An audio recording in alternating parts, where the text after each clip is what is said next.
जय हिंद बच्चों। अगर बच्चों आप लोग क्लास 9th के स्टूडेंट हैं और अर्धवार्षिक परीक्षा 2025 और 26 विषय विज्ञान की तैयारी कर रहे हैं तो ये वीडियो आपके लिए काफ़ी ज़्यादा इम्पोर्टेंट होने वाला है। बच्चों आज हम लोग लेटेस्ट पैटर्न पर आधारित एक इम्पोर्टेंट और न्यू क्वेश्चन पेपर लाए हैं जो कि आपके हाफ ईयरली एग्जाम में पूछा जाएगा। बच्चों ये क्वेश्चन पेपर आपका NCERT पैटर्न पर आधारित है जो कि आपके एग्ज़ाम के पॉइंट ऑफ व्यू से काफ़ी ज़्यादा इम्पोर्टेंट है। बच्चों आप सभी लोगों को इस क्वेश्चन पेपर को 100% देखना चाहिए ताकि आपको ये पता चल सके कि NCERT पैटर्न के अकॉर्डिंग आपके एग्ज़ाम में आप लोगों से कैसे क्वेश्चंस पूछे जा सकते हैं और किस टाइप के क्वेश्चन पूछे जाएंगे। तो बच्चों आज हम लोग इस क्वेश्चन पेपर को करेंगे सॉल्व और देखते हैं कि आपके एग्जाम के लिए कौन कौन से इम्पोर्टेंट क्वेश्चन बन सकते हैं। तो अगर बच्चों आप लोगों ने इस क्वेश्चन पेपर की अच्छे प्रकार से प्रैक्टिस कर ली तो बच्चों मैं दावे के साथ कह सकता हूं कि आप सभी लोगों के एग्जाम में 60+ मार्क्स 100% आएंगे क्योंकि इसमें मैंने सभी के सभी इम्पोर्टेंट क्वेश्चन ही रखे हैं। तो बच्चों सबसे पहले आपको एग्जाम में खंड आ देखने को मिलेगा जहां पर आप लोगों से बहुविकल्पीय प्रश्न दिए गए हैं। प्रत्येक आपका क्वेश्चन 1 नंबर का रहेगा और जहां पर आप लोगों को अपनी OMR शीट पर आंसर देने हैं। तो पहला यहाँ पर आपका उपखंड का है जहां पर आप लोगों से भौतिक विज्ञान से संबंधित क्वेश्चन पूछे जाएंगे। यदि कोई वस्तु एक समान वेग से चल रही है तो इसका यहाँ पर आप लोगों से एक्सेलरेशन पूछ रहे हैं क्या होगा। तो यदि कोई वस्तु आपकी एक समान वेग से चल रही है तो उसका एक्सेलरेशन यहाँ पर क्या होगा, उसका जो आपका एक्सेलरेशन होगा वो आपका 0 होगा। कितना होगा? 0 आपका होगा। इसके बाद आपका क्वेश्चन नंबर 2 कह रहा है कि निम्न में से कौन सी एक सदिश राशि नहीं है। तो यहाँ पर आपको बताना है कौन सी राशि है जो कि आपकी सदिश राशि नहीं है। इसका मतलब ये है कि उसमें आपका परिणाम और दिशा दोनों होना चाहिए। मतलब कि अदिश क्या होती है जिसमें आपका केवल और केवल आपका परिणाम ही रहता है। तो यहाँ पर आपको जो राइट आंसर हो जाएगा वो आपका दूरी आपका राइट आंसर हो जाएगा। गतिमान पिंड के चाल समय ग्राफ में ढलान से ज्ञात होता है। तो अगर आप गतिमान चाल समय ग्राफ का ग्राफ खींचते हैं, ये आपकी चाल रहेगी, ये आपका समय रहेगा, तो आप ये जो आपकी ढलान है ये क्या कहलाएगी? तो ये क्या कहलाएगी? ये आपकी वेग कहलाएगी। क्या कहलाएगी? वेग कहलाएगी। बल का मात्रक क्या होता है? तो बच्चों बल का जो मात्रक होता है किलोग्राम मीटर पर सेकेंड होता है। अगर आप इसको निकालना नहीं जानते तो आप ऐसे निकाल सकते हैं। आपका सूत्र क्या होता है? F बराबर ma होता है। आपके जो m का होता है यूनिट kg होती है और a का मतलब एक्सेलरेशन का होता है मीटर पर सेकेंड स्क्वायर। तो ये आपका यहाँ पर ऐसे बन जाता है। इसके बाद बल के आवेग का क्या मात्रक होता है? तो बल के आवेग का मात्रक होता है न्यूटन इंटू सेकेंड। क्या होता है? Newton into second. आपेक्षिक घनत्व का मात्रक क्या होता है? तो आपेक्षिक घनत्व का कोई भी मात्रक नहीं होता है। दो वस्तुओं के बीच गुरुत्वाकर्षण बल निम्न किन बातों पर निर्भर करता है?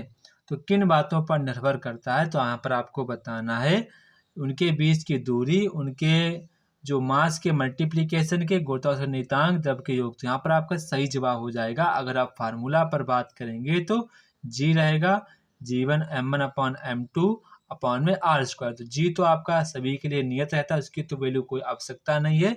अगर दूरी रहता, दूरी आपके वर्ग के वृत्तकानुपाती होता है, लेकिन यहाँ पर केवल आपका सही आंसर आपका ऑप्शन नंबर बी वाला ही सही आंसर होगा। ठीक है। इसके बाद आपको जो नेक्स्ट क्वेश्चन है, तापमान की SI इकाई क्या है? तो तापमान की आपकी SI इकाई है केल्विन। क्या है? केल्विन। निम्न में से तत्व कौन सा है? तो निम्न में से तत्व कौन सा है? तो यहाँ पर आपसे बोले कौन सा तत्व है? तो तत्व यहाँ पर आपका केवल और केवल ऑक्सीजन होगा। नाइट्रोजन का रासायनिक प्रतीक क्या है? तो नाइट्रोजन का रासायनिक प्रतीक आपका N है। परमाणु इकाई का द्रव्यमान होता है। तो परमाणु इकाई का द्रव्यमान आपका कोई सा भी नहीं होता है। इसके बाद यहाँ पर आप लोगों से जीव विज्ञान से संबंधित क्वेश्चन पूछे जाएंगे। निम्न में से कौन द्रव्य नहीं है? तो निम्न में से कौन द्रव्य नहीं है? तो यहाँ पर आपको प्रकाश पर सही आंसर लगाना होगा। पेट्रोल एवं मिट्टी के तेल का पृथक्करण किस विधि से किया जाता है? तो सभी को पता है, प्रभाजी आसवन के द्वारा पेट्रोल और मिट्टी का पृथक्करण किया जाता है। कोशिका में श्वसन किस कोशिकांग द्वारा किया जाता है? तो माइटोकॉन्ड्रिया के द्वारा कोशिका में श्वसन किया जाता है। पादप कोशिका की भित्ति बनी होती है, तो पादप कोशिका जो भित्ति है वो सेलुलोज की बनी होती है। जल का संवहन किसके द्वारा होता है? जल का संवहन जाइलम द्वारा होता है। कौन सी पेशियां जीवन भर लयबद्ध रूप से संकुचन प्रसार करती हैं? तो वो आपकी कार्डियक जो पेशियां हैं वो जीवन भर लयबद्ध होकर संकुचन करती हैं। इसके बाद आपका क्वेश्चन नंबर 18 है, एक उड़ने वाला स्तनधारी जीव है, तो वो आपका हो जाएगा चमगादड़। प्रोटोजोआ संघ का जीव है, तो सही जवाब आपका होगा अमीबा। निम्न में से कौन सा एक लिक्विड संयोजी यूतक है? तो वो आपका हो जाएगा रक्त, आपका एक लिक्विड संयोजी यूतक हो जाएगा। इसके बाद जो यहाँ पर आप लोगों से वर्णनात्मक प्रश्न पूछे जाएंगे। पहला आपसे खंड रहेगा उपखंड का, जहाँ पर आप लोगों से भौतिक विज्ञान से संबंधित क्वेश्चन पूछे जाएंगे। तो बच्चों यहाँ पर आपका जो पहला क्वेश्चन है, चाल और वेग में आपको 4 अंतर लिखने हैं। जब भी बच्चों आप अंतर लिखें तो अंतर को हमेशा टेबल के फॉर्म में लिखना है। इधर आपको चाल लिखना है, इधर आपको वेग लिखना है, फिर आपको अंतर ऐसे ऐसे लिख देना है। इसके बाद यहाँ पर आपसे कह रहे हैं कि जो आपकी एक कार है 5 सेकेंड में 18 किलोमीटर घंटा की चाल से 36 किलोमीटर घंटा की चाल प्राप्त कर लेती है, तो यहाँ पर आपको एक्सेलरेशन ज्ञात करना है। मतलब कि यहाँ पर आपको जो u की वैल्यू दी गई वो आपको 18 दी गई है, v की जो आपको वैल्यू यहाँ पर दी गई है वो आपको 36 दी गई है। लेकिन यहाँ पर आपको बात ध्यान रखनी, इनको आपको मीटर पर सेकेंड में पहले चेंज करना है। तो पहले आपको 5/18 से गुणा कर देना है, तो आपका ये बन जाएगा 5 मीटर पर सेकेंड। जब आप इसको गुणा करेंगे 5/18 तो ये आपका बन जाएगा 10 मीटर पर सेकेंड। ठीक है, तो क्योंकि यहाँ पर आपका सेकेंड है, सेकेंड में टाइम, यहाँ पर घंटे में है, तो उसको मुझे चेंज करना पड़ेगा। तो यहाँ पर आपकी u की वैल्यू कितनी आ गई 5, v की वैल्यू आपकी आ गई 10, और यहाँ पर आपको t की वैल्यू कितनी है 5। तो यहाँ से आप सूत्र लगाएंगे v बराबर u प्लस AT। तो v की वैल्यू आपकी 10 है और यहाँ पर u की वैल्यू 5 है, और यहाँ पर a की वैल्यू पूछी कि t की वैल्यू 5 है, तो यहाँ से घट जाएगा। तो 5 a की वैल्यू जहाँ पर जो आपकी आएगी निकल के, वो आपकी a की वैल्यू आएगी 1 मीटर पर सेकेंड स्क्वायर। ये आपका आंसर निकल के आएगा। इसके बाद इस समय चली गई दूरी ज्ञात करनी है, तो चली गई दूरी काफ़ी आसान, आप चली गई दूरी भी निकाल सकते हैं। इसके बाद यहाँ पर आपसे कह रहे हैं कि न्यूटन के द्वितीय नियम के अनुसार सिद्ध कीजिए कि संवेग परिवर्तन की दर लगाए गए बल के बराबर होती है। बिल्कुल सही बात है, पर काफ़ी ज़्यादा ये इम्पोर्टेंट क्वेश्चन है आपके एग्जाम के पॉइंट ऑफ व्यू से।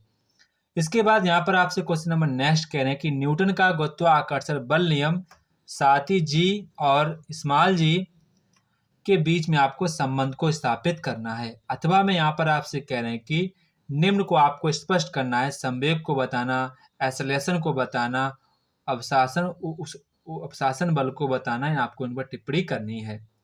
इसके बाद यहाँ पर आपसे उपखंड का, जहाँ पर आप लोगों से रसायन विज्ञान से संबंधित क्वेश्चन पूछे गए हैं। तो पहला यहाँ पर आपसे कह रहे हैं कि गलन और क्वथनांक और बाष्पन और हिमायन पर आपको एग्जाम्पल सहित आपको इसको स्पष्ट करना है। काफ़ी ज़्यादा इम्पोर्टेंट क्वेश्चन है आपके एग्जाम के पॉइंट ऑफ व्यू से। वाष्पीकरण क्या है, इसको प्रभावित करने वाले आपको बताने हैं रीजन। यौगिक और मिश्रण में आपको कोई 6 अंतर बताने, जब भी आप अंतर लिखें तो टेबल फॉर्म में अंतर लिखना है। द्रव क्या है, ठोस, द्रव और गैस की अवस्थाओं के अणुओं की आपको विशेषताएं लिखनी है। इसके बाद जो यहाँ पर आप लोगों से उपखंड गा में, जहाँ पर आप लोगों से जीव विज्ञान से संबंधित क्वेश्चन पूछे जाते हैं। तो पहला यहाँ पर आपसे क्वेश्चन कह रहे हैं कि माइटोकॉन्ड्रिया की संरचना व कार्य को आपको सचित्र वर्णन करना है। रक्त क्या है, इसके मुख्य घटकों, कणिकाओं और प्रकारों का आपको वर्णन करना है, कार्यों को भी लिखना है। इसके बाद यहाँ पर आपसे क्वेश्चन नंबर 30 कह रहा है कि वर्गीकरण क्या है, इसके जनक कौन थे तथा हमें वर्गीकरण क्यों करना पड़ता, आपको ये स्पष्ट करना है। इसके बाद यहाँ पर आपसे कह रहे हैं कि निम्नलिखित में से किसी एक का आपको अंतर स्पष्ट करना है। स्नायु व कंडरा, अस्थि व उपास्थि, रेखित और अरेखित पेशी। अथवा में यहाँ पर आपसे कह रहा है कि आपको पादप पादप कोशिका और जंतु कोशिका में आपको 6 प्रमुख अंतर देने हैं।